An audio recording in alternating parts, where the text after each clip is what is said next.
Hello ಗೆಳೆಯರೆ, ಲಾ excellence IAS ಪ್ರಸ್ತುತಪಡಿಸುತ್ತಿರುವ July 4ರ ಕನ್ನಡದಲ್ಲಿ the Hindu ಸುದ್ದಿ ವಿಶ್ಲೇಷಣೆಗೆ ತಮಗೆಲ್ಲರಿಗೂ ಸ್ವಾಗತ. Article Covaxin demonstrated 77.8% efficacy against symptomatic COVID-19 ಅನ್ನುವಂಥದ್ದು. ಕೋವ್ಯಾಕ್ಸಿನ್ 3ನೇ ಹಂತದ ಟ್ರಯಲ್ಸ್ಗಳನ್ನು ಪ್ರಾರಂಭ ಮಾಡಿತ್ತು. 25,800 ವಾಲಂಟಿಯರ್ಸ್ಗಳನ್ನು ರಾಷ್ಟ್ರಾದ್ಯಂತ 25 ಹಾಸ್ಪಿಟಲ್ಸ್ಗಳಲ್ಲಿ ಈ ರೀತಿಯ ವಾಲಂಟಿಯರ್ಸ್ಗಳನ್ನು ಈ ಒಂದು ಟ್ರಯಲ್ನಲ್ಲಿ ಬಳಕೆ ಮಾಡಿಕೊಳ್ಳಲಾಗಿತ್ತು. ಈ ಟ್ರಯಲ್ನಿನ ರಿಸಲ್ಟ್ಸ್ಗಳು ಸದ್ಯಕ್ಕೆ ಹೊರಬಂದಿರತಕ್ಕಂಥದ್ದು. ಈ ಲಾಂಗ್ ಅವೈಟೆಡ್ ಕೋವ್ಯಾಕ್ಸಿನ್ನ ಥರ್ಡ್ ಫೇಸ್ ಟ್ರಯಲ್ಸ್ಗಳ ರಿಸಲ್ಟ್ಸ್ಗಳನ್ನು ನೋಡಿದಾಗ ಸಿಂಪ್ಟಮ್ಯಾಟಿಕ್ ಕೋವಿಡ್-19 ವಿರುದ್ಧವಾಗಿ 77.8% ಎಫಿಕಸಿಯನ್ನು ಕೋವ್ಯಾಕ್ಸಿನ್ ತೋರಿಸ್ತಾ ಇದೆ. ಕೋವ್ಯಾಕ್ಸಿನ್ ಅಂದಾಕ್ಷಣ ಭಾರತದಲ್ಲಿ ಇಂಡಿಜಿನಸ್ ಆಗಿ ಡೆವಲಪ್ ಮಾಡಿರ್ತಕ್ಕಂಥ ವ್ಯಾಕ್ಸಿನ್ ಅನ್ನುವಂಥದ್ದು ನಮಗೆ ನೆನಪಾಗಬೇಕಾಗತ್ತೆ. ಕೋವ್ಯಾಕ್ಸಿನ್ 77.8% ಎಫಿಕಸಿಯನ್ನು ಡೆಮಾನ್ಸ್ಟ್ರೇಟ್ ಮಾಡಿದ್ರೆ ಸಿಂಪ್ಟಮ್ಯಾಟಿಕ್ ಕೋವಿಡ್-19 ಪೇಷಂಟ್ಸ್ಗಳಿಗೆ ಭಾರತದಾದ್ಯಂತ ಈಗಾಗಲೇ ವೈಡ್ ಸ್ಪ್ರೆಡ್ ಆಗಿ ಯೂಸ್ ಮಾಡಿರ್ತಕ್ಕಂಥ ಕೋವಿಶೀಲ್ಡ್ ಅನ್ನುವಂಥದ್ದು 70.4% ಥರ್ಡ್ ಫೇಸ್ ಆಫ್ ಟ್ರಯಲ್ಸ್ನಲ್ಲಿ ಎಫಿಕಸಿಯನ್ನು ರಿಪೋರ್ಟ್ ಮಾಡಿದಂಥದ್ದು. ಅದನ್ನು ಕಂಪೇರ್ ಮಾಡಿದಾಗ ಇನ್ನಷ್ಟು ಹೆಚ್ಚಿನ ಒಂದು ಎಫಿಕಸಿಯನ್ನು ಕೋವ್ಯಾಕ್ಸಿನ್ ಇಲ್ಲಿ ತೋರಿಸ್ತಾ ಇದೆ ಈ ಒಂದು ಥರ್ಡ್ ಫೇಸ್ ಟ್ರಯಲ್ಸ್ಗಳಲ್ಲಿ ಅನ್ನುವಂಥದ್ದು ನಮಗೆ ಸದ್ಯಕ್ಕೆ ತಿಳಿದು ಬಂದಿರತಕ್ಕಂಥದ್ದು. ಗ್ಲೋಬಲ್ ಲೆವೆಲ್ಸ್ಗಳಲ್ಲಿ ವ್ಯಾಕ್ಸಿನ್ ಪಾಸ್ಪೋರ್ಟ್ನ ವಿಚಾರಗಳು ಚರ್ಚೆಯಲ್ಲಿರ್ತಕ್ಕಂಥ ಸಂದರ್ಭದಲ್ಲಿ, ಅದರಲ್ಲೂ ಯುರೋಪಿಯನ್ ಯೂನಿಯನ್ ಗ್ರೀನ್ ಪಾಸ್ಪೋರ್ಟ್ ಅನ್ನು ಮಾಡ್ತಿರ್ತಕ್ಕಂಥ ಸಂದರ್ಭದಲ್ಲಿ ಭಾರತದ ಇಂಡಿಜಿನಸ್ ವ್ಯಾಕ್ಸಿನ್ ಆಗಿರುವಂಥ ಕೋವ್ಯಾಕ್ಸಿನ್ ಅನ್ನುವಂಥದ್ದು 77.8% ಎಫಿಕಸಿಯನ್ನು ಸಿಂಪ್ಟಮ್ಯಾಟಿಕ್ ಕೋವಿಡ್-19 ಪೇಷಂಟ್ಸ್ಗಳ ವಿರುದ್ಧವಾಗಿ ತೋರಿಸ್ತಾ ಇರ್ತಕ್ಕಂಥದ್ದು ಭಾರತದ ಮಟ್ಟಿಗೆ ಇಂಪಾರ್ಟೆಂಟ್ ಆಗುವಂಥ ಒಂದು ನ್ಯೂಸ್ ಆಗುತ್ತೆ. ಇನ್ನು ಸಿವಿಯರ್ ಸಿಂಪ್ಟಮ್ಯಾಟಿಕ್ ಕೋವಿಡ್-19 ಪೇಷಂಟ್ಸ್ಗಳ ವಿರುದ್ಧವಾಗಿ 2 ಡೋಸೇಜಸ್ಗಳನ್ನು ಪಡೆದಿರ್ತಕ್ಕಂಥವ್ರಿಗೆ 2 ಡೋಸ್ ವ್ಯಾಕ್ಸಿನ್ ಅನ್ನು ಪಡೆದಿರ್ತಕ್ಕಂಥವರು ಸಿವಿಯರ್ ಡಿಸೀಸ್ನ ವಿರುದ್ಧವಾಗಿ 93.4% ಎಫಿಕಸಿಯನ್ನು ಹೊಂದಿರ್ತಾರೆ. ಇನ್ನು 18 to 59 ಇಯರ್ಸ್ಗಳಲ್ಲಿ ಸಿಂಪ್ಟಮ್ಯಾಟಿಕ್ ಇರ್ತಂಥ ಪಾರ್ಟಿಸಿಪೆಂಟ್ಸ್ಗಳಲ್ಲಿ ಅರೌಂಡ್ 80% ಎಫಿಕಸಿಯನ್ನು ಹೊಂದಿರ್ತಾರೆ. ಈ ರಿಸಲ್ಟ್ಸ್ಗಳು ಭಾರತದ ಕೋವ್ಯಾಕ್ಸಿನ್ ಅನ್ನುವಂಥದ್ದು ಎಕ್ಸಲೆಂಟ್ ಆಪ್ಷನ್ ಆಗಿದೆ ಕೋವಿಡ್-19 ಅನ್ನ ಭಾರತದಲ್ಲಿ ತಡೆಯೋದಕ್ಕೆ ಅನ್ನುವಂಥದ್ದನ್ನ ಮತ್ತೊಮ್ಮೆ ಪ್ರೂವ್ ಮಾಡುವಂತ ಒಂದು ರಿಸಲ್ಟ್ಸ್ ಆಗಿದೆ ಅನ್ನುವಂಥದ್ದನ್ನ ಇಲ್ಲಿ ತಿಳಿಸ್ತಾ ಇರ್ತಕ್ಕಂಥದ್ದು. ಹಾಗಾಗಿ ಮುಂದಿನ ದಿನಗಳಲ್ಲಿ WHO ಇಂದ ಭಾರತದ ಈ ವ್ಯಾಕ್ಸಿನ್ಗೆ ಹೆಚ್ಚಿನ ಮನ್ನಣೆ ಅನ್ನುವಂಥದ್ದು ದೊರೆಯುತ್ತೆ ಅನ್ನುವಂಥದ್ದನ್ನ ನಾವು ಎಕ್ಸ್ಪೆಕ್ಟ್ ಮಾಡಬಹುದಾಗುತ್ತೆ. ಆರ್ಟಿಕಲ್ನ ಹಿನ್ನೆಲೆಯಲ್ಲಿ ಭಾರತದಲ್ಲಿ ಯಾರು ಎಮರ್ಜೆನ್ಸಿ ಯೂಸ್ ಆಥರೈಸೇಷನ್ಗೆ ಅಪ್ರೂವಲ್ ಅನ್ನ ನೀಡ್ತಾರೆ ಈ ರೀತಿ ವ್ಯಾಕ್ಸಿನ್ಸ್ಗಳ ಬಳಕೆಗೆ ಅನ್ನುವಂಥದ್ದನ್ನ ಕಮೆಂಟ್ ಸೆಕ್ಷನ್ ಅಲ್ಲಿ ಕಮೆಂಟ್ ಮಾಡಿ ತಿಳಿಸಿ. ಮುಂದಿನ article Pushkar Dhami to be next Uttarakhand CM ಅನ್ನುವಂಥದ್ದು. ಕೆಪಿಎಸ್ಸಿಯ ಪರೀಕ್ಷೆಗಳಲ್ಲಿ ನೇರವಾಗಿ ಪ್ರಶ್ನೆಯನ್ನು ಕೇಳಬಹುದು. PSIನಂತ ಪರೀಕ್ಷೆಗಳಲ್ಲೂ ಕೂಡ ಈ ರೀತಿಯ ಪ್ರಶ್ನೆಗಳನ್ನು ನೇರವಾಗಿ ಕೇಳಬಹುದಾಗುತ್ತೆ. ಉತ್ತರಾಖಂಡ್ಗೆ ನೂತನ ಮುಖ್ಯಮಂತ್ರಿಯಾಗಿ ಆಯ್ಕೆಯಾದಂಥವ್ರು ಯಾರು ಅಂತ ಹೇಳಿ ಪುಷ್ಕರ್ ಧಾಮಿ ಅನ್ನುವಂಥ ಹೆಸರು ನಮಗೆ ನೆನಪಿರಬೇಕಾಗತ್ತೆ. ಜೊತೆಗೆ ಇಲ್ಲಿ ಇದನ್ನ ಡಿಸ್ಕಸ್ ಮಾಡ್ತಿರ್ತಕ್ಕಂಥ ವಿಚಾರ ಏನು ಅಂತಂದ್ರೆ ಪುಷ್ಕರ್ ಧಾಮಿಯವರ ಮುಂಚೆ ಉತ್ತರಾಖಂಡಿನ ಮುಖ್ಯಮಂತ್ರಿಯಾಗಿದ್ದಂಥ ತೀರತ್ ಸಿಂಗ್ ರಾವತ್ ಅವರು 6 ತಿಂಗಳ ಒಳಗಾಗಿ ಅಲ್ಲಿನ MLA ಆಗಬೇಕಾಗಿತ್ತು. ಅಂತಂದ್ರೆ ಯಾವುದೇ ಒಬ್ಬ ವ್ಯಕ್ತಿ ಆ ರಾಜ್ಯದ CM ಆಗಬೇಕು ಅಂತಂದ್ರೆ ಅಲ್ಲಿನ ಲೆಜಿಸ್ಲೇಟಿವ್ ಅಸೆಂಬ್ಲಿಯ ಸದಸ್ಯನಾಗಿರ್ಬೇಕಾಗತ್ತೆ. ಅಸೆಂಬ್ಲಿ ಅಥವಾ ಕೌನ್ಸಿಲಿನ ಸದಸ್ಯನಾಗಿ ಒಂದು ವೇಳೆ ಆತ ಇಲ್ಲ ಅಂತ ಅಂದ್ರೂ ಕೂಡ ಆತ CM ಅಂತ ಎಲೆಕ್ಟ್ ಆಗಿ 6 ತಿಂಗಳ ಒಳಗಾಗಿ ಆತ ಅದರ ಸದಸ್ಯ ಆಗ್ಬೇಕಾಗತ್ತೆ. ಆದ್ರೆ ಸದ್ಯಕ್ಕೆ ತೀರತ್ ಸಿಂಗ್ ರಾವತ್ ಅವರು MP ಆಗಿದ್ರು, ಆದ್ರೆ MLA ಆಗಿರ್ಲಿಲ್ಲ. ಆದ್ರೆ ಅವರು MLA ಆಗಬೇಕು ಅಂತ ಅಂದ್ರೆ ಹೊಸದಾದಂತ ಎಲೆಕ್ಷನ್ ಅನ್ನ ಕಂಡಕ್ಟ್ ಮಾಡಬೇಕು. ಕೋವಿಡ್-19 ಹಿನ್ನೆಲೆಯಲ್ಲಿ ಬೈಪೋಲ್ಸ್ ಅನ್ನ ಕಂಡಕ್ಟ್ ಮಾಡೋಕ್ಕೆ ಆಗದ ಕಾರಣದಿಂದಾಗಿ ಸದ್ಯಕ್ಕೆ 6 ತಿಂಗಳ ಈ ಅವಧಿ ಅನ್ನುವಂಥದ್ದು ಮುಗಿತಾ ಇದೆ. ಈ ಕಾರಣದಿಂದ ತೀರತ್ ಸಿಂಗ್ ರಾವತ್ ಅವರು ಉತ್ತರಾಖಂಡಿನ ಮುಖ್ಯಮಂತ್ರಿಯ ಸ್ಥಾನಕ್ಕೆ ರಾಜೀನಾಮೆಯನ್ನು ನೀಡಿದ್ರಿಂದ ಈಗ ಪುಷ್ಕರ್ ಧಾಮಿ ಅವರು ನೂತನ ಮುಖ್ಯಮಂತ್ರಿಯಾಗಿ ಉತ್ತರಾಖಂಡ್ನಲ್ಲಿ ಆಯ್ಕೆಯಾಗುವರಿದ್ದಾರೆ ಅನ್ನುವಂಥದ್ದನ್ನ ಆರ್ಟಿಕಲ್ ನಮಗೆ ತಿಳಿಸ್ತಾ ಇದೆ.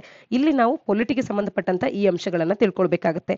ಯಾವುದೇ ಒಬ್ಬ ವ್ಯಕ್ತಿ ಯಾವುದೇ ಒಂದು ರಾಜ್ಯದ CM ಆಗಬೇಕು ಅಂತ ಅಂದ್ರೆ ಮೊದಲಿಗೆ ಅವನು ಆ ರಾಜ್ಯದ MLA ಆಗಿರ್ಬೇಕಾಗತ್ತೆ ಅಥವಾ MLC ಆಗಿರ್ಬೇಕಾಗತ್ತೆ, ಒಂದು ವೇಳೆ 2 ಸದನಗಳು ಆ ರಾಜ್ಯದಲ್ಲಿ ಇದ್ದಲ್ಲಿ. ಆದ್ರೆ ಒಂದು ವೇಳೆ ಆತ ಆ ಸದನಗಳ ಸದಸ್ಯ ಆಗಿಲ್ಲ ಅಂತ ಅಂದ್ರೂ ಕೂಡ ಆತ CM ಆದ ಮುಂದಿನ 6 ತಿಂಗಳ ಒಳಗಾಗಿ ಆತ ಅಲ್ಲಿನ ಸದಸ್ಯ ಆಗಬೇಕಾಗತ್ತೆ. ಅದಾಗಿಲ್ಲ ಅಂತ ಅಂದ್ರೆ ಅವನು ತನ್ನ ಸ್ಥಾನಕ್ಕೆ ರಾಜೀನಾಮೆಯನ್ನು ನೀಡಬೇಕಾಗತ್ತೆ ಮತ್ತು ಮತ್ತೊಬ್ಬ ಸದಸ್ಯನಾಗಿರ್ತಕ್ಕಂಥ ವ್ಯಕ್ತಿ ಅಲ್ಲಿನ ಆ ಸ್ಥಾನವನ್ನ ಪಡಿಬೇಕಾಗತ್ತೆ ಅನ್ನುವಂಥದ್ದನ್ನ ಆರ್ಟಿಕಲ್ ನಮಗೆ ತಿಳಿಸ್ತಾ ಇರ್ತಕ್ಕಂಥದ್ದು. ಆರ್ಟಿಕಲ್ನ ಹಿನ್ನೆಲೆಯಲ್ಲಿ ವಿಧಾನಸಭೆಯ ಸದಸ್ಯ ಆಗಬೇಕು ಅಂತ ಅಂದ್ರೆ ಯಾವುದೇ ಒಬ್ಬ ವ್ಯಕ್ತಿ ವಿಧಾನಸಭೆಯ ಸದಸ್ಯ ಆಗಬೇಕು ಅಂತ ಅಂದ್ರೆ ಆತನಿಗೆ ಮಿನಿಮಮ್ ಏಜ್ ಎಷ್ಟಾಗಿರ್ಬೇಕು ಅನ್ನುವಂಥದ್ದನ್ನ ಕಮೆಂಟ್ ಸೆಕ್ಷನ್ ಅಲ್ಲಿ ಕಮೆಂಟ್ ಮಾಡಿ ತಿಳಿಸಿ. ಮುಂದಿನ article Yediyurappa writes to Stalin on Mekedatu ಅನ್ನುವಂಥದ್ದು. ಮೇಕೆದಾಟು ಅಣೆಕಟ್ಟಿನ ವಿಚಾರದಲ್ಲಿ ಯಡಿಯೂರಪ್ಪ ಅವರು ತಮಿಳುನಾಡಿನ ಮುಖ್ಯಮಂತ್ರಿ ಕೆ ಸ್ಟಾಲಿನ್ ಅವರಿಗೆ ಈ ಒಂದು ಪ್ರಾಜೆಕ್ಟ್ ಅನ್ನ ಯಾವುದೇ ರೀತಿಯಾಗಿ ವಿರೋಧಿಸದೇ ಇರಿ ಅಂತ ಹೇಳಿ ಇಲ್ಲಿ ಒಂದು ಪತ್ರವನ್ನ ಬರೆದಿರ್ತಕ್ಕಂಥದ್ದು. ಈ ಪ್ರಾಜೆಕ್ಟ್ ನ ವಿಚಾರವಾಗಿ ಯಾವುದೇ ಮಾತುಕತೆಗಳನ್ನ ಆಡೋದಾದ್ರೆ ಬೈಲ್ಯಾಟ್ರಲ್ ಮೀಟಿಂಗ್ ಅನ್ನ ಕೂಡ ನಾವು ಈಚ್ ಅದರ್ಸ್ ಡಿಸ್ಕಸ್ ಮಾಡೋದಕ್ಕೆ ಅಂತ ಹೇಳಿ ಸೆಟಪ್ ಮಾಡುವಂತದನ್ನ ನೋಡೋಣ. ಆದ್ರೆ ಇದನ್ನ ವಿರೋಧಿಸುವಂತ ಕಾರ್ಯ ಅನ್ನುವಂಥದ್ದು ಆಗೋದು ಬೇಡ. ಯಾಕೆಂದ್ರೆ ಈ ಪ್ರಾಜೆಕ್ಟ್ ನಿಂದ ಎರಡೂ ರಾಜ್ಯಗಳಿಗೆ ಉಪಯೋಗ ಆಗಲಿದೆ. ಈ ಪ್ರಾಜೆಕ್ಟ್ ಯಾವುದೇ ಕಾರಣದಿಂದ ಅಡ್ವರ್ಸ್ ಎಫೆಕ್ಟ್ ಅನ್ನ ತಮಿಳುನಾಡಿನ ಫಾರ್ಮರ್ಸ್ ಗಳ ಮೇಲೆ ಮಾಡೋದಿಲ್ಲ ಅನ್ನುವಂಥದ್ದನ್ನ ಇಲ್ಲಿ ನಮ್ಮ ರಾಜ್ಯದ ಸಿಎಂ ಆಗಿರ್ತಕ್ಕಂಥ ಯಡಿಯೂರಪ್ಪನವರು ತಿಳಿಸ್ತಾ ಇರ್ತಕ್ಕಂಥದ್ದು. ಕಾವೇರಿ ನದಿ ವಿವಾದ ಅನ್ನುವಂಥದ್ದು ವರ್ಷಗಳಿಂದಲೂ ಕೂಡ ಇರುವಂತ ಒಂದು ವಿವಾದ. ಆದ್ರೆ ಎಷ್ಟರ ಮಟ್ಟಿಗೆ ಹಂಚಿಕೆ ಆಗ್ಬೇಕು ಅನ್ನೋದ್ರ ಬಗ್ಗೆ ಜಡ್ಜ್ಮೆಂಟ್ಸ್ ಗಳು ಕೂಡ ಬಂದಿರತಕ್ಕಂಥದ್ದು. ಆದ್ರೆ ಇಲ್ಲಿ ಆ ನದಿಗೆ ಈ ಮೇಕೆದಾಟು ಅಣೆಕಟ್ಟನ್ನ ಕಟ್ತಾ ಇರ್ತಕ್ಕಂಥ ವಿಚಾರದಲ್ಲಿ ಯಾವುದೇ ಒಂದು ವಿರೋಧ ಬೇಡ ಅನ್ನುವಂಥದ್ದನ್ನ ಈಗ ನಮ್ಮ ರಾಜ್ಯದ ಮುಖ್ಯಮಂತ್ರಿ ಆಗಿರ್ತಕ್ಕಂಥ ಯಡಿಯೂರಪ್ಪನವರು ಕೆ ಸ್ಟಾಲಿನ್ ಅವರಿಗೆ ತಿಳಿಸ್ತಾ ಇರ್ತಕ್ಕಂಥದ್ದು. ಈ ಒಂದು ಕಾಮಗಾರಿ 9,000 ಕೋಟಿಯನ್ನ ಇನ್ವಾಲ್ವ್ ಆಗುವಂತ ಒಂದು ಪ್ರಾಜೆಕ್ಟ್ ಆಗಿದೆ. ಈ ಪ್ರಾಜೆಕ್ಟ್ ನಿಂದ ತಮಿಳುನಾಡಿನ ಫಾರ್ಮರ್ಸ್ ಗಳಿಗೆ ಯಾವುದೇ ರೀತಿ ತೊಂದರೆ ಆಗಲ್ಲ ಅನ್ನುವಂಥದ್ದು ಕರ್ನಾಟಕದ ಮುಖ್ಯಮಂತ್ರಿಯವರ ಅಭಿಪ್ರಾಯ ಆಗಿದೆ. ಈ ಹಿನ್ನೆಲೆಯಲ್ಲಿ ಇದರ ಬಗ್ಗೆ ಯಾವುದೇ ರೀತಿಯಾದಂತಹ ಮಾತುಕತೆಗಳನ್ನ ಆಡೋದಾದ್ರೆ ಬೈಲ್ಯಾಟ್ರಲ್ ಮೀಟಿಂಗ್ ನ ಮುಖಾಂತರವಾಗಿ ನಾವು ಅದನ್ನ ಸಾಲ್ವ್ ಮಾಡ್ಕೊಳ್ಳೋಣ. ಬಟ್ ಈ ಪ್ರಾಜೆಕ್ಟಿಗೆ ಆಪೋಸಿಷನ್ ಅನ್ನ ಮಾಡುವಂಥದ್ದು ಸರಿಯಲ್ಲ ಅನ್ನುವಂಥದ್ದು ನಮ್ಮ ಸಿಎಂ ಅವರ ಒಂದು ಅಭಿಪ್ರಾಯ ಆಗಿರ್ತಕ್ಕಂಥ. ತಮಿಳುನಾಡು ಒಂದು ಮಿಸಲೇನಿಯಸ್ ಅಪ್ಲಿಕೇಶನ್ ಅನ್ನ ಈ ಪ್ರಾಜೆಕ್ಟ್ ನ ವಿರುದ್ಧವಾಗಿ ಸುಪ್ರೀಂ ಕೋರ್ಟ್ ನ ಬಳಿ ಫೈಲ್ ಮಾಡಿರ್ತಕ್ಕಂಥದ್ದು. ಕರ್ನಾಟಕವು ಎನ್ವಿರಾನ್ಮೆಂಟ್ ಇಂಪ್ಯಾಕ್ಟ್ ಅಸೆಸ್ಮೆಂಟ್ ಅನ್ನ ಕಂಡಕ್ಟ್ ಮಾಡಿ ಅಂತ ಹೇಳಿ ಟರ್ಮ್ಸ್ ಆಫ್ ರೆಫರೆನ್ಸ್ ನ ಪ್ರಕಾರವಾಗಿ ಕೇಂದ್ರದಿಂದ EIA ಅನ್ನ ಮಾಡೋದಕ್ಕೆ ಅಂತ ಹೇಳಿ ಅದರ ಒಂದು ಅಪ್ರೂವಲ್ ಅನ್ನ ಪಡೆಯೋದಕ್ಕೆ ಅಂತ ಹೇಳಿ ಕರ್ನಾಟಕ ಈಗ ಕೇಳಿರ್ತಕ್ಕಂಥದ್ದು. ಈ ಎಲ್ಲದರ ಹಿನ್ನೆಲೆಯಲ್ಲಿ ಕರ್ನಾಟಕವು ಕೂಡ ಕೆಲವೊಂದು ವಿಚಾರಗಳನ್ನ ಇಲ್ಲಿ ಪಾಯಿಂಟ್ ಔಟ್ ಮಾಡಿ ತೋರಿಸ್ತಾ ಇದೆ. 2 ಹೈಡ್ರೋ ಪವರ್ ಪ್ರಾಜೆಕ್ಟ್ಸ್ ಗಳನ್ನ ಮೇನ್ ರಿವರ್ ನಲ್ಲಿ ಬಿಲೋ ಮೆಟ್ಟೂರ್ ನಲ್ಲಿ ಮಾಡಿರ್ತಕ್ಕಂಥದ್ದು ತಮಿಳುನಾಡು. ಜೊತೆಗೆ ಗವರ್ಮೆಂಟ್ ಆಫ್ ತಮಿಳುನಾಡು ಅನ್ನುವಂಥದ್ದು ಇದರ ವಿಚಾರದಲ್ಲಿ ಯಾವುದೇ ನೆಗೋಷಿಯೇಷನ್ಸ್ ಗಳಿಗೆ ನಮ್ಮ ಕರ್ನಾಟಕ ರಾಜ್ಯ ಸರ್ಕಾರದೊಂದಿಗೆ ಯಾವುದೇ ಒಂದು ಕನ್ಸೆಂಟ್ ಅನ್ನು ಹೊಂದುವಂತ ಒಂದು ಪ್ರಯತ್ನವನ್ನ ಮಾಡಿಲ್ಲ ಅಥವಾ ನೆಗೋಷಿಯೇಷನ್ಸ್ಗೆ ಇಳಿದಿಲ್ಲ. ಈ ರೀತಿಯ ಪ್ರಾಜೆಕ್ಟ್ಸ್ ಗಳನ್ನ ಕಾವೇರಿ ಬೇಸಿನ್ ನಲ್ಲಿ ಮಾಡಿರ್ತಕ್ಕಂಥ ತಮಿಳುನಾಡು ಈಗ ಈ ಮೇಕೆದಾಟು ಪ್ರಾಜೆಕ್ಟಿಗೆ ಯಾವುದೇ ಒಂದು ತೊಂದರೆಯನ್ನು ಮಾಡಬಾರದು ಅನ್ನುವಂಥದ್ದನ್ನ ಇಲ್ಲಿ ತಿಳಿಸ್ತಾ ಇರ್ತಕ್ಕಂಥದ್ದು. ಇದು ಕಾವೇರಿ ಇಶ್ಯೂ ಅನ್ನುವಂಥದ್ದು ಒಂದು ಆನ್ ಗೋಯಿಂಗ್ ಇಶ್ಯೂ ಆಗಿರ್ತಕ್ಕಂಥದ್ದು. ಮೇಕೆದಾಟು ವಿವಾದವೇ ಆಗಿರ್ಬೋದು ಅಥವಾ ಕಾವೇರಿ ನದಿ ನೀರಿನ ಹಂಚಿಕೆ ವಿಚಾರವೇ ಆಗಿರ್ಬೋದು. ಕರ್ನಾಟಕದಲ್ಲಿ ನಡೆಸುವಂತ ಪರೀಕ್ಷಾ ದೃಷ್ಟಿಯಿಂದ ಹಲವಾರು ಬಾರಿ ಇದು ಇಂಪಾರ್ಟೆಂಟ್ ಆಗ್ತಾನೆ ಇರುತ್ತೆ. ಈ ಹಿನ್ನೆಲೆಯಲ್ಲಿ ಕಾವೇರಿ ನದಿಯ ಉಪನದಿಗಳು ಯಾವುವು ಅನ್ನುವಂಥದ್ದನ್ನ ಕಮೆಂಟ್ ಸೆಕ್ಷನ್ ಅಲ್ಲಿ ತಪ್ಪದೆ ಕಮೆಂಟ್ ಮಾಡಿ ತಿಳಿಸಿ. ಈ ಹಿನ್ನೆಲೆಯಲ್ಲಿ ಯಾವುದೇ ಅಪ್ಡೇಟ್ಸ್ ಬಂದರೂ ಕೂಡ ಇದರ ಬಗ್ಗೆ ನೀವು ಅಪ್ಡೇಟ್ ಆಗ್ತಿರ್ಬೇಕಾಗತ್ತೆ. KPSC ಪರೀಕ್ಷೆಗಳಿಗೆ PSI ನಂತ ಪರೀಕ್ಷೆಗಳಲ್ಲಿ ಇದು ಎಸ್ಸೆ ಟಾಪಿಕ್ ಆಗಿ ಕೂಡ ಬರೋದಕ್ಕೆ ಇಂಪಾರ್ಟೆನ್ಸ್ ಅನ್ನ ಹೊಂದಿರುತ್ತೆ. ಮುಂದಿನ article Rajasthan excess deaths 5 times official toll ಅನ್ನುವಂಥದ್ದು. ಈ ಒಂದು ಇಶ್ಯೂ ಅನ್ನುವಂಥದ್ದು COVID-19 ನ ವಿಚಾರದಲ್ಲಿ COVID-19 ನಿಂದ ಎಷ್ಟು ಮಂದಿ ಸಾವಿಗೀಡಾಗಿದ್ದಾರೆ ಅನ್ನುವಂಥ ವಿಚಾರದಲ್ಲಿ ರಾಷ್ಟ್ರೀಯ ಮಟ್ಟದಲ್ಲೂ ಕೂಡ ಕೇಂದ್ರ ಸರ್ಕಾರದ ಕಡೆಯಿಂದ ಬಂದಿರತಕ್ಕಂಥ ವರದಿಗಳಾಗಿರ್ಬೋದು ಅಥವಾ ರಾಜ್ಯಗಳಲ್ಲಿ ಅವರು ನೀಡ್ತಿರ್ತಕ್ಕಂಥ ವರದಿಗಳಾಗಿರ್ಬೋದು ಅವರ ಒಂದು ಅಫಿಷಿಯಲ್ ಡೆತ್ ಟೋಲ್ಗಿಂತಲೂ ಕೂಡ ಹೆಚ್ಚಿನ ಸಂಖ್ಯೆಯಲ್ಲಿ ಎಕ್ಸೆಸ್ ಡೆತ್ಸ್ ಅನ್ನುವಂಥದ್ದು ಆಗಿದೆ ಅನ್ನುವಂಥದ್ದು ಹಲವು ಬಾರಿ ನಾವು ದಿನೇ ದಿನೇ ಪೇಪರ್ಸ್ಗಳಲ್ಲಿ ಕಾಣ್ತಾ ಇದ್ದೇವೆ. ಈಗ ರಾಜಸ್ಥಾನವು ಕೂಡ ಇದಕ್ಕೆ ಹೊರತಾಗಿಲ್ಲ. ಅಫಿಷಿಯಲ್ ಟೋಲ್ನಲ್ಲಿ ಎಷ್ಟು ಸಂಖ್ಯೆಯನ್ನು ತೋರಿಸಿದಾರೋ ಅದಕ್ಕಿಂತಲೂ 5ಕ್ಕೂ ಹೆಚ್ಚು ಬಾರಿಯಷ್ಟು ಎಕ್ಸೆಸ್ ಡೆತ್ಸ್ಗಳನ್ನ ನಾವು ರಾಜಸ್ಥಾನದಲ್ಲಿ ಕಾಣಬಹುದು ಅನ್ನುವಂಥದ್ದನ್ನ ಇಲ್ಲಿ ನಮಗೆ ಸದ್ಯಕ್ಕೆ ತಿಳಿಸ್ತಾ ಇರ್ತಕ್ಕಂಥದ್ದು. ಇನ್ನು ಗ್ರಾಮೀಣ ಭಾಗದ ರಾಜಸ್ಥಾನದಲ್ಲೂ ಕೂಡ ಅಂಡರ್ ಕೌಂಟಿಂಗ್ ಅನ್ನುವಂಥದ್ದು ಹೆಚ್ಚಿನದಾಗೆ ನಡೆದಿದೆ ಅಂತ ಹೇಳಿ ಹೇಳ್ಬೋದಾಗುತ್ತೆ. ಜಾಲೂರ್ ಮತ್ತು ನಾಗೌರ್ ಡಿಸ್ಟ್ರಿಕ್ಟ್ಸ್ ಗಳಲ್ಲಿ ಹೈಯೆಸ್ಟ್ ಆಗಿ ಅಂಡರ್ ಕೌಂಟಿಂಗ್ ಅನ್ನುವಂಥದ್ದು ರೂರಲ್ ಭಾಗದಲ್ಲಿ ಆಗಿರ್ತಕ್ಕಂಥದ್ದು. ಇನ್ನು 2018-19 ಸಾವಿನ ಸಂಖ್ಯೆಯನ್ನು ನೋಡಿದಾಗ ಕಡಿಮೆ 20,000ಕ್ಕೂ ಕಡಿಮೆ ಇದ್ದಂತ ಈ ಸಾವಿನ ಸಂಖ್ಯೆಗಳು ಜನವರಿಯಿಂದ ಡಿಸೆಂಬರ್ ತಿಂಗಳ ಅವಧಿಯಲ್ಲಿ ಈಗ ಈ ವರ್ಷದಲ್ಲಿ 2021 ವರ್ಷದಲ್ಲಿ ನಾವು ನೋಡಿದಾಗ ಈ ಗ್ರಾಫ್ ನಮಗೆ ಸ್ಪಷ್ಟವಾಗಿ ತೋರಿಸ್ತಾ ಇದೆ. ಜನವರಿಯಲ್ಲಿ 20,000ಕ್ಕೂ ಕಡಿಮೆ ಇದ್ದಂತ ಸಾವಿನ ಸಂಖ್ಯೆ ಅನ್ನುವಂಥದ್ದು ಏಪ್ರಿಲ್ ಹತ್ತಿರ ಮತ್ತು ಏಪ್ರಿಲ್ನ ನಂತರದಲ್ಲಿ 20,000ದ ಗಡಿಯನ್ನು ದಾಟಿ ಹತ್ತಿರ 45,000ದಷ್ಟು ಸಾವುಗಳನ್ನ ಈಗ ರಾಜಸ್ಥಾನದಲ್ಲಿ ಕಾಣುವಂತೆ ನಾವು ಈ ಡೇಟಾ ನಮಗೆ ತಿಳಿಸ್ತಾ ಇದೆ. ಈ ಗ್ರಾಫ್ ನಮಗೆ ತಿಳಿಸ್ತಾ ಇರ್ತಕ್ಕಂಥದ್ದು. ಆದರೆ ರಾಜಸ್ಥಾನದ ಸ್ಟೇಟ್ ಸಿವಿಲ್ ರಿಜಿಸ್ಟ್ರೇಷನ್ ಸಿಸ್ಟಮ್ ನಲ್ಲಿ ರೆಕಾರ್ಡ್ ಆಗಿರ್ತಕ್ಕಂಥ COVID-19 ಡೆತ್ಸ್ ಗಳನ್ನ ನೋಡಿದಾಗ ಅದು 8,385 ಅಂತ ಮಾತ್ರ ತೋರಿಸ್ತಾ ಇದೆ.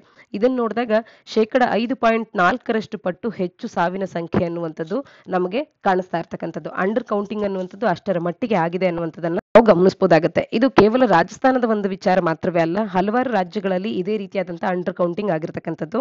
ರಾಷ್ಟ್ರಾದ್ಯಂತ ಕೂಡ ಇದೊಂದು ಸಮಸ್ಯೆ ಅನ್ನುವಂತೆ ನಾವು ಕಾಣಬಹುದಾಗುತ್ತೆ. ಅಫಿಷಿಯಲ್ ಡೆತ್ ಟೋಲ್ಗಿಂತಲೂ ಕೂಡ ನಿಜವಾಗ್ಲೂ ಆಗಿರ್ತಕ್ಕಂಥ ಸಾವಿನ ಸಂಖ್ಯೆಯನ್ನು ನೋಡಿದಾಗ ಅದು ಹೆಚ್ಚಿನ ಸಂಖ್ಯೆಯಲ್ಲೇ ಇದೆ. ಈ ರೀತಿ ಮಿಸ್ಮ್ಯಾಚ್ ಆಗೋದಕ್ಕೆ ಕಾರಣಗಳೇನು, ಯಾವ ರೀತಿಯಾಗಿ ಸರ್ಕಾರ ಅದನ್ನ ಗಣನೆಗೆ ತಗೊಳ್ತಾ ಇದೆ, COVID-19 ಡೆತ್ ಟೋಲ್ ಅಂತ ಹೇಳಿ ಯಾವ ರೀತಿಯಾಗಿ ನಿಜವಾಗ್ಲೂ ಕೂಡ ಸಾವಿನ ಸಂಖ್ಯೆ ಅನ್ನುವಂಥದ್ದು ನಮಗೆ ಗಣನೆಗೆ ಸಿಗ್ತಾ ಇಲ್ಲ ಅನ್ನುವಂಥದ್ದು, ಇವೆಲ್ಲದರ ವಿಚಾರವಾಗಿ ಪ್ರಶ್ನೆಗಳು ನಮಗೆ ಬಂದಾಗ, ಅಂದ್ರೆ ಅಫಿಷಿಯಲ್ ಡೆತ್ ಟೋಲ್ ಅನ್ನುವಂಥದ್ದು ನೈಜ ಸ್ಥಿತಿಗಿಂತಲೂ ಕೂಡ ಭಿನ್ನವಾಗಿದೆ ಅಂತ ಅನ್ನುವಂಥ ಪ್ರಶ್ನೆ ಬಂದಾಗ ಇದರ ಕಾರಣಗಳೇನಿರ್ಬೋದು ಇವೆಲ್ಲದರ ಬಗ್ಗೆ ನಮಗೆ ಒಂದಷ್ಟು ಮಾಹಿತಿ ಇರಬೇಕಾಗತ್ತೆ. ಮುಂದಿನ article, pregnant women eligible for vaccination ಅಂತ ಹೇಳಿ ಹೆಲ್ತ್ ಮಿನಿಸ್ಟ್ರಿ ಅವರು ತಿಳಿಸ್ತಾ ಇರ್ತಕ್ಕಂಥದ್ದು. ಗೈಡ್ಲೈನ್ಸ್ ಗಳನ್ನ, ಇನ್ಫಾರ್ಮೇಟಿವ್ ಮೆಟೀರಿಯಲ್ ಅನ್ನ ರಾಜ್ಯ ಸರ್ಕಾರಗಳಿಗೆ, ಯುಟಿಸ್ಗಳಿಗೆ ಈ ವ್ಯಾಕ್ಸಿನೇಷನ್ ವಿಚಾರವಾಗಿ ಯಾವ ರೀತಿಯಾಗಿ ಗರ್ಭಿಣಿಯವರಿಗೆ ವ್ಯಾಕ್ಸಿನೇಷನ್ ಮಾಡಬೇಕು ಅನ್ನುವಂಥ ವಿಚಾರವಾಗಿ ಈಗ ಗೈಡ್ಲೈನ್ಸ್ ಗಳನ್ನ ರಾಜ್ಯ ಸರ್ಕಾರಗಳಿಗೆ ಮತ್ತು ಯುಟಿಸ್ಗಳಿಗೆ ಹೆಲ್ತ್ ಮಿನಿಸ್ಟ್ರಿ ಅವರು ತಿಳಿಸಿರ್ತಕ್ಕಂಥದ್ದು. ಪ್ರೆಗ್ನೆಂಟ್ ವುಮೆನ್ ಹೆಚ್ಚು ರಿಸ್ಕ್ ಅನ್ನ ಹೊಂದಿರ್ತಾರೆ. ಒಂದು ವೇಳೆ ಅವರು ಪ್ರೆಗ್ನೆನ್ಸಿ ಇದ್ದಂತ ಸಂದರ್ಭದಲ್ಲಿ ಕೋವಿಡ್-19ಗೆ ಒಳಗಾದ್ರೆ ಇದರಿಂದಾಗಿ ಹೆಚ್ಚಿನ ಇಂಪ್ಯಾಕ್ಟ್ಸ್ ಗಳು ಅವರ ಹೆಲ್ತ್ ಮೇಲೆ ಆಗುತ್ತೆ. ಅವರ ಒಂದು ಹೆಲ್ತ್ ಡಿಟ್ರಿಯೋರಿಯೇಷನ್ ಆಗುವಂತದನ್ನ ಕಾಣಬಹುದಾಗುತ್ತೆ. Increased risk of severe diseases ಗಳನ್ನ ಅವರು ಕಾಣಬೇಕಾಗುತ್ತೆ. ಇದರಿಂದಾಗಿ ಅವರ ಫೀಟಸ್ಗೂ ಕೂಡ ಅಪಾಯ ಆಗ್ಬೋದಾಗುತ್ತೆ, ಅಥವಾ ಪ್ರೀ ಟರ್ಮ್ ಬರ್ತ್ ಅನ್ನುವಂಥದ್ದು ಕೂಡ ಆಗುವಂತ ರಿಸ್ಕ್ಗಳು ಕೂಡ ಹೆಚ್ಚಿನದಾಗಿರುತ್ತೆ. ಈ ರೀತಿ ಕೋವಿಡ್-19 ಇನ್ಫೆಕ್ಷನ್ ಅವರಿಗೆ ಆಗದೇ ಇರಬೇಕು ಅಂತ ಅಂದ್ರೆ ಅವರು ಕೂಡ ವ್ಯಾಕ್ಸಿನೇಷನ್ಗೆ ಒಳಗಾಗಬೇಕಾಗುತ್ತೆ.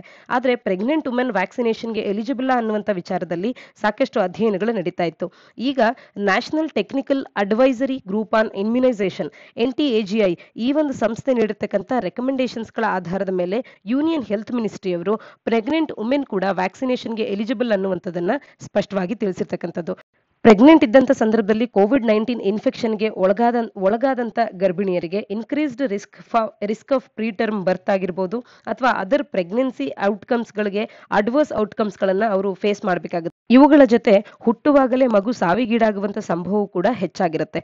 ಇನ್ನ ಸಿವಿಯರ್ ಆಗಿ ಕೋವಿಡ್-19 ಇಂಪ್ಯಾಕ್ಟ್ ಆಗೋದಕ್ಕೆ ಯಾವೆಲ್ಲ ಫ್ಯಾಕ್ಟರ್ಸ್ ಗಳು ಅಫೆಕ್ಟ್ ಮಾಡುತ್ತೆ ಒಬ್ಬ ಗರ್ಭಿಣಿ ಸ್ತ್ರೀಗೆ ಅಂತ ಅಂದಾಗ, ಪ್ರೀ ಎಕ್ಸಿಸ್ಟಿಂಗ್ ಕೋಮಾರ್ಬಿಡಿಟೀಸ್ ಒಂದು ವೇಳೆ ಅವರಿಗೆ ಇದ್ದಲ್ಲಿ, ಅಥವಾ ಮೆಟರ್ನಲ್ ಏಜ್ ಏನಾದ್ರು ಅಡ್ವಾನ್ಸ್ಡ್ ಮೆಟರ್ನಲ್ ಏಜ್ ಆಗಿದ್ದಂತ ಸಂದರ್ಭ ಆಗಿರ್ಬೋದು, ಅಥವಾ high body mass index BMI ಅನ್ನುವಂಥದ್ದು ಹೈ ಆಗಿದ್ದಕ್ಕಂತ ಈ ರೀತಿಯ ಫ್ಯಾಕ್ಟರ್ಸ್ ಗಳು ಇದ್ದರೆ ಕೋವಿಡ್-19 ಅನ್ನುವಂಥದ್ದು ಪ್ರೆಗ್ನೆನ್ಸಿ ಸಂದರ್ಭದಲ್ಲಿ ಸಿವಿಯರ್ ಆಗುವಂತದಕ್ಕೆ ಈ ಎಲ್ಲ ಫ್ಯಾಕ್ಟರ್ಸ್ ಗಳು ರೆಸ್ಪಾನ್ಸಿಬಲ್ ಆಗುತ್ತೆ.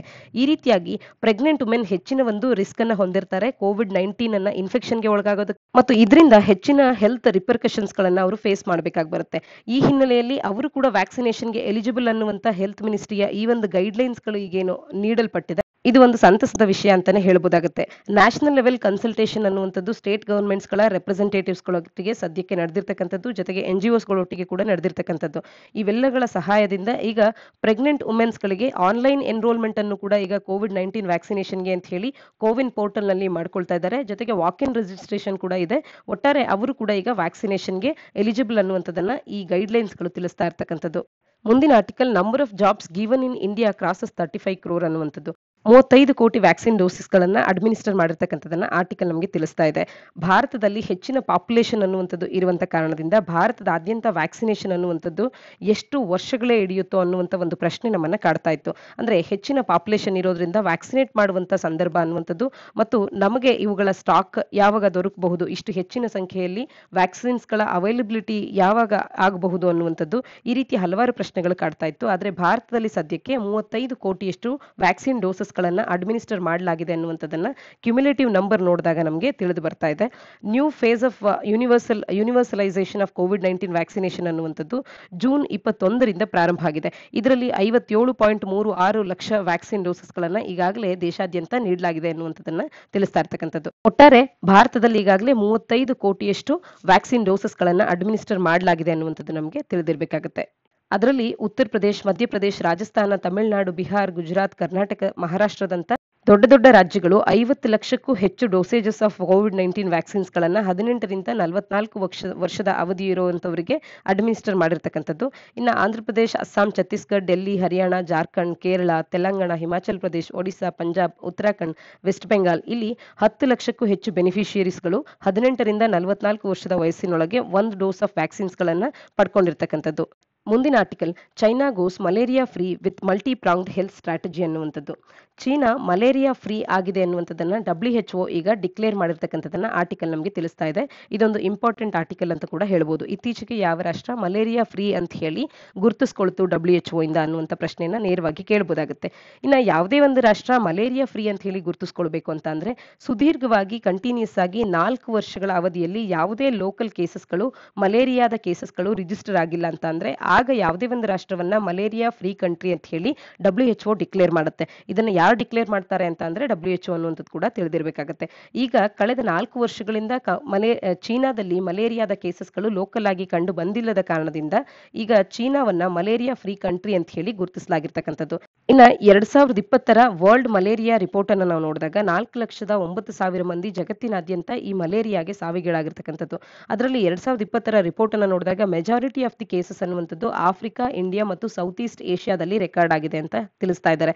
ಆದ್ರೆ ಭಾರತದ ವಿಚಾರಕ್ಕೆ ಒಂದಷ್ಟು ಮಟ್ಟಿಗಾದ್ರೂ ಸಂತಸದ ವಿಷಯ ಏನು ಅಂತ ಅಂದ್ರೆ ಭಾರತದಲ್ಲಿನ ಕೇಸಸ್ಗಳ ಸಂಖ್ಯೆ 20 ಮಿಲಿಯನ್ ನಿಂದ ಈಗ 6 ಮಿಲಿಯನ್ಗೆ ಇಳಿದಿರ್ತಕ್ಕಂಥದ್ದು 2020ರ ರಿಪೋರ್ಟ್ನಲ್ಲಿ. ಇದು ಭಾರತದ ಮಟ್ಟಿಗೆ ಒಂದಷ್ಟು ಸಂತಸದ ವಿಚಾರ ಅಂತಾನೆ ಹೇಳ್ಬೋದಾಗುತ್ತೆ.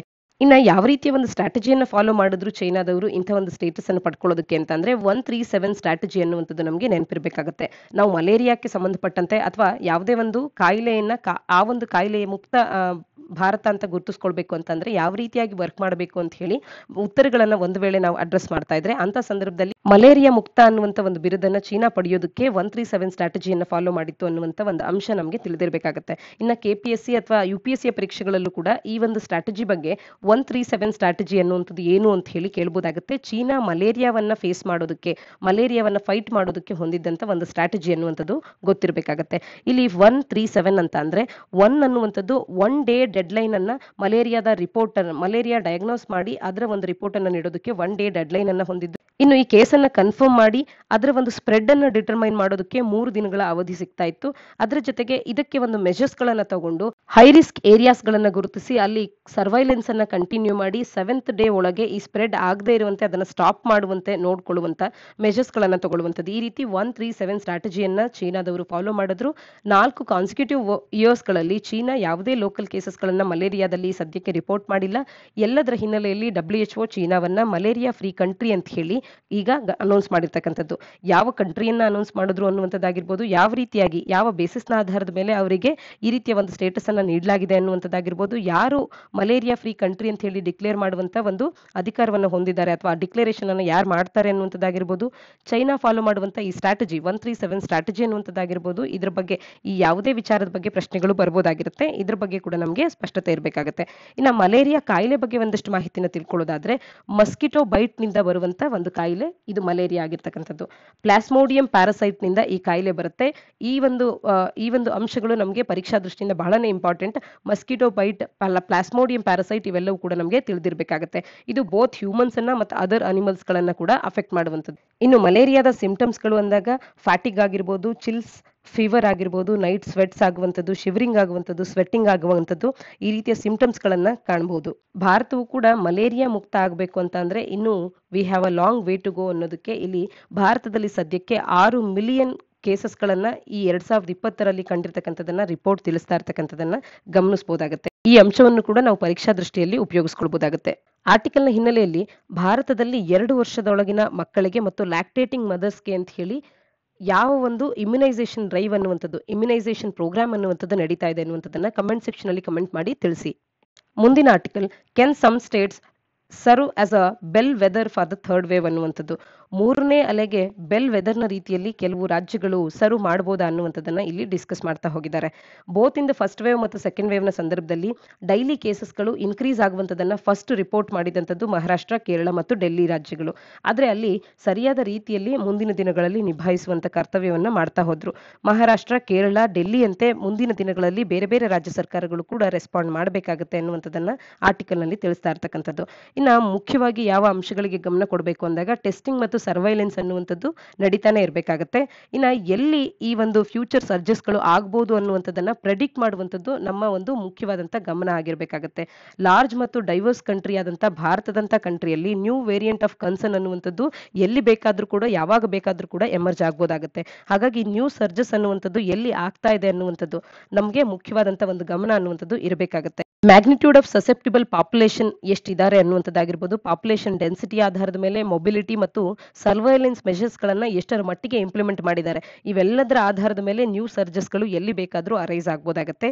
ಇನ್ನ ಪ್ರೊಟೆಕ್ಟಿವ್ ಲೆವೆಲ್ಸ್ ಆಫ್ ಇಮ್ಯುನಿಟಿ ಅನ್ನುವಂಥದ್ದು ಎಷ್ಟರ ಮಟ್ಟಿಗೆ ಪರ್ಸಿಸ್ಟ್ ಆಗುತ್ತೆ, ಎಷ್ಟರ ಅವಧಿಯವರೆಗೂ ಪರ್ಸಿಸ್ಟ್ ಆಗಿರುತ್ತೆ ಅನ್ನುವಂಥದ್ದು ಆ ಡ್ಯೂರೇಷನ್ ಮೇಲೂ ಕೂಡ ಡಿಪೆಂಡೆನ್ಸಿಯನ್ನು ಹೊಂದಿರುತ್ತೆ. ಆ ಡ್ಯೂರೇಷನ್ ಕೂಡ ಒಂದು ಪ್ಯಾರಾಮೀಟರ್ ಆಗುತ್ತೆ. ಮತ್ತೊಂದು ಸರ್ಜ್ ಅನ್ನುವಂಥದ್ದು ಭಾರತದಲ್ಲಿ ಆಗಲಿಕ್ಕೆ. ಇನ್ನು ಫ್ಯೂಚರ್ ಸರ್ಜಸ್ ಅನ್ನುವಂಥದ್ದು ಎಲ್ಲಿ ಆಗ್ತಾ ಇದೆ ಅನ್ನುವಂಥದ್ದು ಅಥವಾ ಎಲ್ಲಿ ಆಗಬಹುದು ಅನ್ನುವಂಥ ಪ್ರೆಡಿಕ್ಷನ್ ಅನ್ನುವಂಥದ್ದು ಆಗಬೇಕಾಗತ್ತೆ.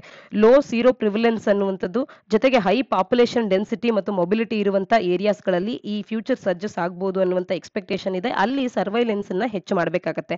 ಟೈರ್ 2 ಮತ್ತು ಟೈರ್ 3 ಸಿಟೀಸ್ಗಳು ಕೂಡ ರಿಲೇಟಿವ್ಲಿ ಲೋ ಕೇಸ್ ರಿಪೋರ್ಟಿಂಗ್ ಅನ್ನ ಹೊಂದಿರತಕ್ಕಂಥದ್ದು ಹಿಂದಿನ 2 ವೇವ್ಸ್ಗಳಲ್ಲಿ. ಹಾಗಾಗಿ ಮುಂಬರುವಂತ ಫ್ಯೂಚರ್ ವೇವ್ ನಲ್ಲಿ ಟೈರ್ 2 ಮತ್ತು ಟೈರ್ 3 ಸಿಟೀಸ್ ಗಳನ್ನ ನಾವು ಗಮನ ಹರಿಸಬೇಕಾಗತ್ತೆ. ಈ ರೀತಿಯಾಗಿ ಫ್ಯೂಚರ್ ನಲ್ಲಿ ಎಲ್ಲಿ ಸರ್ಜಸ್ ಆಗಬಹುದು ಅನ್ನುವಂಥದ್ದನ್ನ ಪ್ರೆಡಿಕ್ಟ್ ಮಾಡುವಂಥದ್ದು ಕೂಡ ಮುಖ್ಯವಾದಂತ ಒಂದು ಗಮನ ಆಗಬೇಕಾಗತ್ತೆ. ಟೆಸ್ಟಿಂಗ್ ಮತ್ತು ಸರ್ವೈಲೆನ್ಸ್ ನಾವು ಕಂಟಿನ್ಯೂಸ್ ಆಗಿ ಮಾಡ್ತಾ ಇರಬೇಕಾಗುತ್ತೆ.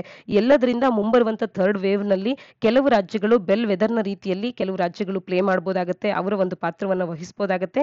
ಇನ್ನ ಒಟ್ಟಾರೆ ರಾಷ್ಟ್ರಾದ್ಯಂತ ಈ ಫ್ಯೂಚರ್ ಪ್ರೆಡಿಕ್ಷನ್ ಅನ್ನುವಂಥದ್ದು ಸರಿಯಾದ ರೀತಿಯಲ್ಲಿ ಆಗಬೇಕು. ಕಳೆದ ಬಾರಿ ಆದಂತ ಏನು ಎಕನಾಮಿಕ್ ಸರ್ವೆಯಲ್ಲಿ ನಾವು ಹೇಳ್ತಾ ಹೋದ್ವಿ, ಭಾರತದಲ್ಲಿ ಸರಿಯಾದ ಪಾಲಿಸಿ ಮೆಜರ್ಸ್ ಗಳನ್ನ ತಗೊಂಡಂತ ಕಾರಣದಿಂದ ನಮಗೆ ಸೆಕೆಂಡ್ ವೇವ್ ಅನ್ನುವಂಥದ್ದು ತಡವಾಗಿದೆ. ಒಂದು ರೀತಿಯಾಗಿ ಸೆಕೆಂಡ್ ವೇವ್ ನಿಂದ ನಾವು ದೂರನೇ ಉಳಿದಿದ್ದೇವೆ ಅನ್ನುವಂತೆ ನಾವು ನಮ್ಮ ಎಕನಾಮಿಕ್ ಸರ್ವೆಯಲ್ಲಿ ತಿಳಿಸ್ತಾ ಹೋದ್ವಿ. ಆದ್ರೆ ಸೆಕೆಂಡ್ ವೇವ್ ಅನ್ನುವಂಥದ್ದು ಫಸ್ಟ್ ವೇವ್ ಗಿಂತಲೂ ಕೂಡ ಭೀಕರವಾದಂತಹ ರೀತಿಯಲ್ಲಿ ಭಾರತವನ್ನ ಅಪ್ಪಳಿಸ್ತು. ಇಂಥ ತಪ್ಪುಗಳು ಮುಂಬರುವಂತ ದಿನಗಳಲ್ಲಿ ಆಗದೇ ಇರಲಿ ಅನ್ನುವಂಥದ್ದನ್ನ ಒಟ್ಟಾರೆ ಆರ್ಟಿಕಲ್ ನಲ್ಲಿ ತಿಳಿಸ್ತಾ ಇರ್ತಕ್ಕಂಥದ್ದು. ಇಂದಿನ ಸುದ್ದಿ ವಿಶ್ಲೇಷಣೆಯಾಗಿದೆ. ನಾಳಿನ ಸುದ್ದಿ ವಿಶ್ಲೇಷಣೆಯೊಂದಿಗೆ ಮತ್ತೆ ಸಿಗೋಣ. ಧನ್ಯವಾದ.